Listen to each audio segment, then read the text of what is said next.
concepto de familia por piso, ¿no? Eran nenes que vivían en un barrio de casas planas, ¿no? O sea, en la localidad de Moreno, no comprendían qué es eso de un edificio, 5 familias por piso. O sea, hay una cosa del referente que es importante a veces aclarar, no minimizar. O sea, yo no cambié el enunciado, para mí el enunciado era válido, pero la conexión con el mundo real puede llegar a ser un obstáculo para la comprensión, ¿no? A eso me estoy refiriendo.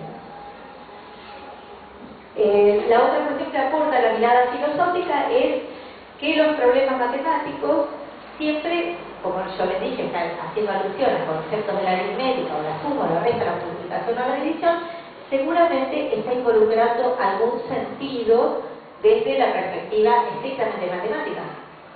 O sea que no es por ejemplo, este problema que yo les estaba diciendo recién, tiene que ver con un problema de la multiplicación, pero a la vez un sentido particular de la multiplicación.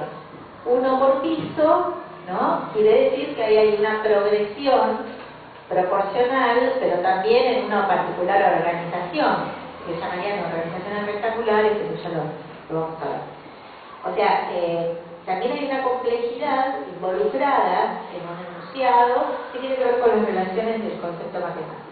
Y por último, siempre desde esta mirada filosófica, está la relación que porta el sujeto con ese saber, que ya no solo tiene que ver con el significado, sino qué le pone el sujeto cuando lee ese problema. O sea, qué le agrega, ¿sí?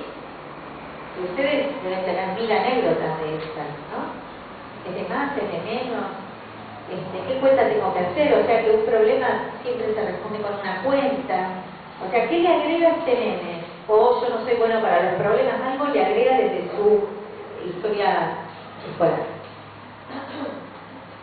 Desde el punto de vista cognitivo, y también ligado a la enseñanza de la matemática, voy a hacer referencia al problema del sentido desde lo que llama Vergniaud teoría de los campos conceptuales, que él define el sentido como una relación, digamos, una relación con los referentes del sujeto, un conjunto de esquemas que el sujeto evoca en esa particular situación.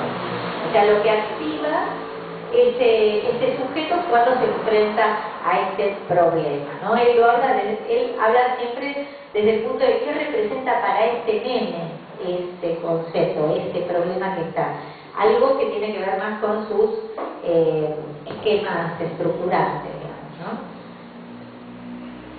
Entonces dice, para él, ¿no? Siempre para Vergniaud, que es un concepto, es una relación entre 3 conjuntos de cuestiones. Y vuelve a aparecer las cosas que ya habíamos visto desde el punto de vista filosófico. Situaciones que le dan sentido al concepto, el concepto matemático, y variantes operacionales, que pone el sujeto, ¿sí? Un nene que no puede o no sabe dividir, bueno, ¿qué va a poner él si le planteo un problema de división? Y una cuestión bastante importante que toma Vergniaud, que a mí me parece clave para nosotros, ¿no? Tiene que ver con la forma de representación. O sea, los modos lingüísticos y no lingüísticos. Un problema puede ser un enunciado oral y está ligado a cuestiones de representación lingüística, pero puede ser un enunciado que esté planteado en términos de un dibujo. Por ejemplo, puede ser una tabla que yo le voy poniendo completa esta tabla, un piso, 5 familias, 2 pisos, X, 3, eso también es un problema, está presentado en un soporte no lingüístico, digamos, muy ligado a lo matemático, y eso también afecta, digamos, la relación de resolución, ¿no?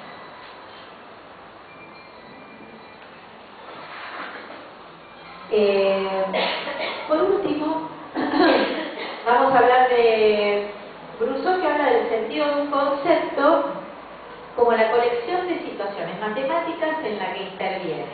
O sea que un concepto matemático tiene múltiples sentidos. ¿Por qué? Porque permite resolver una colección de situaciones. Pero también colección de situaciones, que resuelve, y colección y conjunto de concepciones que rechaza, ¿no? Él incluye algo que es muy básico, que cuando uno está decidiendo qué cosas poner en juego para resolver una situación, está decidiendo por ciertos lados y rechazando otros. ¿Sí? Todo esto yo después me voy a referir con intervenciones concretas, ¿no?, que nosotros podemos hacer. Entonces, el primer punto tiene que ver con el concepto estrictamente matemático. Colección de situaciones en las que este concepto interviene, colección de situaciones que este concepto resuelve desde una mirada más pragmática, y por otro lado, el conjunto de situaciones que se rechazan. Este concepto no sirve para resolver esto, ¿sí?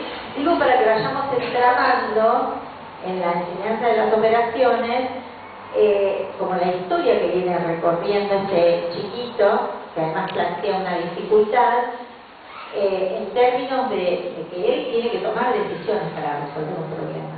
Y para tomar una decisión va a tener que plantear un modo de resolver algo con un particular lenguaje, a veces es en términos lingüísticos, a veces es en términos matemáticos y a veces es dibujitos, ¿sí?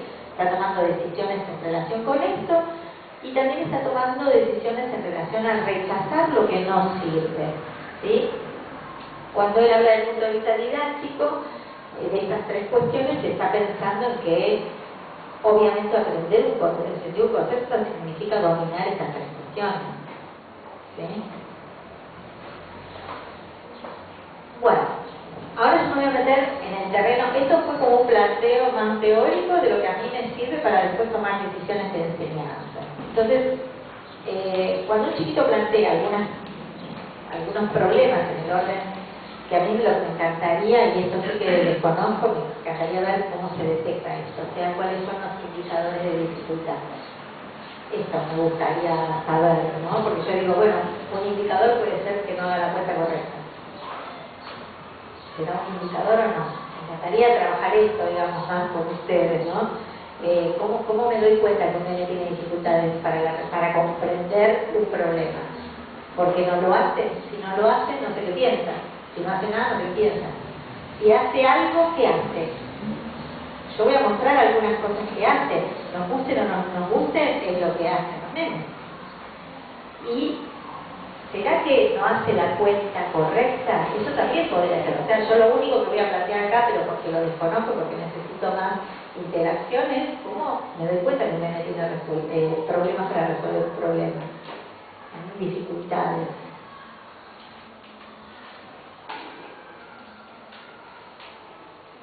Bueno,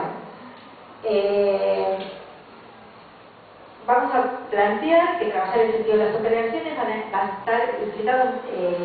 Hay tres niveles para conocer, digamos, para aprender las operaciones desde nuestro punto de vista didáctico, ¿no? Una cosa es el concepto matemático, el sentido matemático que tiene ese concepto. Otra cosa es el nivel del problema, cómo ayudar a un alumno a comprender y tomar decisiones para resolverlo. Y por otro lado, el nivel de la articulación entre la comprensión del problema y la puesta en marcha de un procedimiento de resolución, ¿no? El primer nivel tiene que ver con la enseñanza, o sea, yo elijo los problemas, no los elige el nene. Y los problemas que yo elijo deberían atender a estas dos cuestiones, ¿no?, que estaba planteando, estas tres cuestiones que estaba planteando Vergniaud desde el nivel cognitivo y Brousseau desde el nivel didáctico, que tienen que tener sentido desde el punto de vista matemático, o sea, las relaciones que involucre ese problema me tienen que estar permitiendo abordar algún concepto matemático.